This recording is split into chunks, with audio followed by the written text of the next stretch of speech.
सादर नमस्कार, प्रणाम। मैं हूं Ravi Tiwari. The stories of Kalyug के इस यूट्यूब चैनल में आपका हार्दिक स्वागत और अभिनंदन। आज की घटना आपको सचमुच अचंभित करने वाली है और आज की जो रियल स्टोरी है, वो सचमुच आपके दिमाग पर आपको सोचने पर मजबूर करने वाली है। घटना है उत्तर प्रदेश के जिला गाजीपुर के थाना भागलपुर, गांव पखनपुरा की। घटना 24 मार्च 2003 की है। एक फौजी के बेटे का अपहरण हो जाता है और अपहरण होता है उसको मारने की मंशा से, और अपहरणकर्ता उसको मार भी देते हैं और मारने के बाद उसको जंगल में फेंक दिया जाता है। बच्चे की उम्र 2 साल की होती है। घटना का पता लगता है वहां के नियर एसएचओ डीके मिश्रा को, और तुरंत इस बात को संज्ञान में लेते हैं और टीम गठित करके ढूंढने के लिए निकल पड़ते हैं।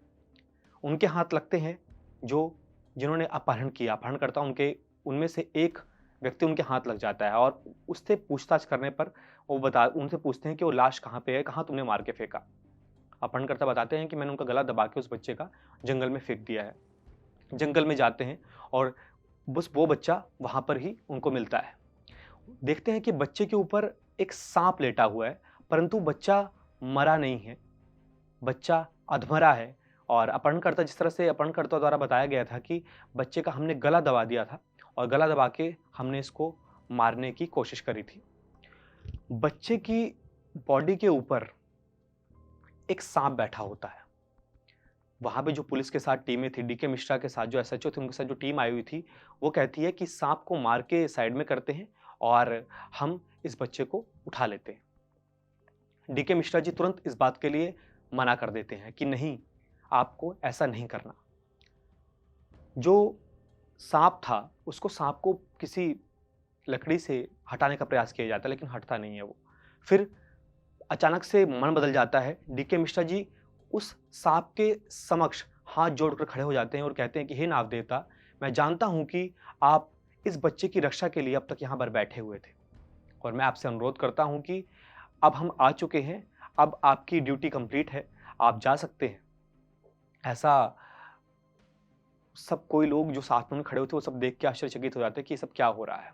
और ये बात अजीब तब हो जाती है कि ऐसा सुनकर, हालांकि कई घटनाओं में कहा जाता है कि सांप के कान नहीं होते, परंतु उसी समय फौरन सांप वहां से निकलकर चला जाता है और बच्चे को वहां से बचा ले जाता है।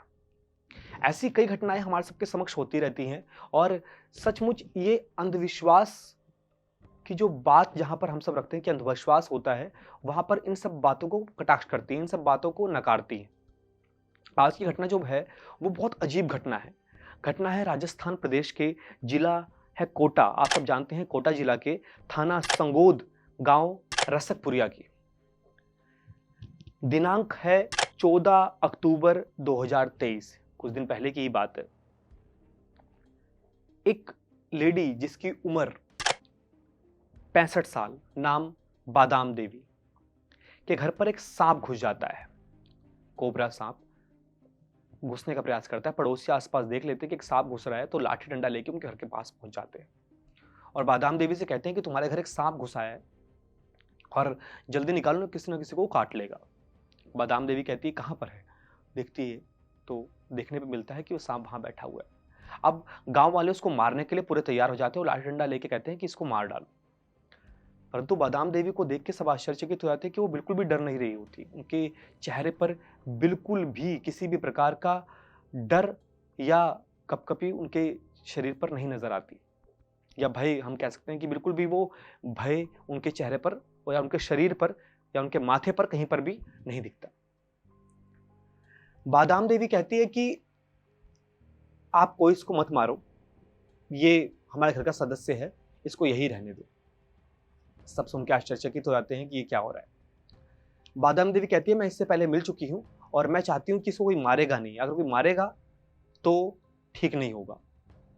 गांव वाले और उनके आसपास के पड़ोसी सोचते हैं ये क्या पागलपन वाली बात कर रही है औरत, और लगता है किसी को काट लेगा तो काम सारा खराब हो जाएगा और इसके लिए कौन जिम्मेवार होगा। गांव वाले फिर गुस्सा करते हैं कि नहीं नहीं, आप मजाक में मत लो इस चीज़ को, इसके काटने पर तुरंत मौत हो जाती है, और आप सभी जानते हैं कि कोबरा सांप कितना जहरीला होता है।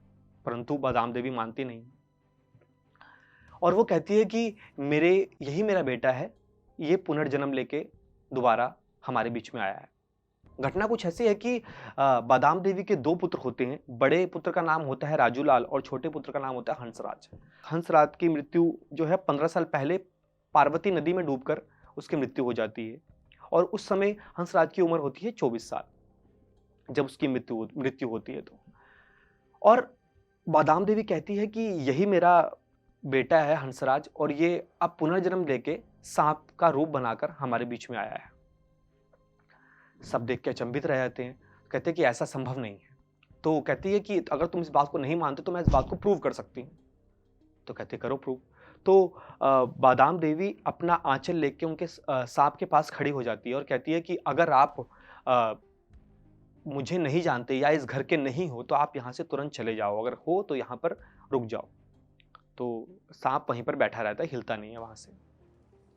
और फिर जाती है आगे और कहती और आंचल फैला लेती है, एक माँ की तरह एक आंचल फैला लेती है और पूरी ममता के साथ कहती है कि अगर आप तुम मेरे बेटे हो तो मेरे इस आंचल में आकर बैठ जाओ।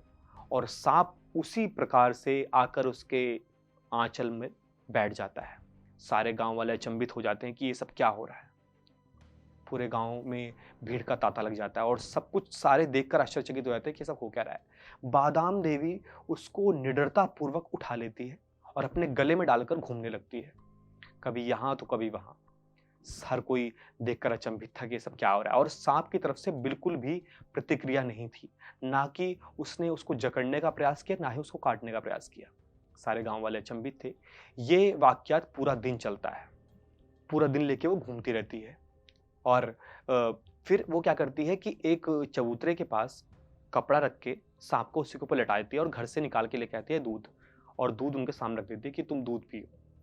ऐसा गांव वाले भी बता रहे हैं और ऐसे जैसे सर्च की गई है ऐसा ही सुनने को भी मिला है। और सांप वहां पर दूध पीता है और बैठा रहता है। कहीं किसी किसी घटना पे यह भी कहा जाता है कि सांप दूध नहीं पीता, परंतु जो भी जानकारी मुझे मिली है वो आपके समक्ष आप सबके समक्ष मैं रख रहा हूं।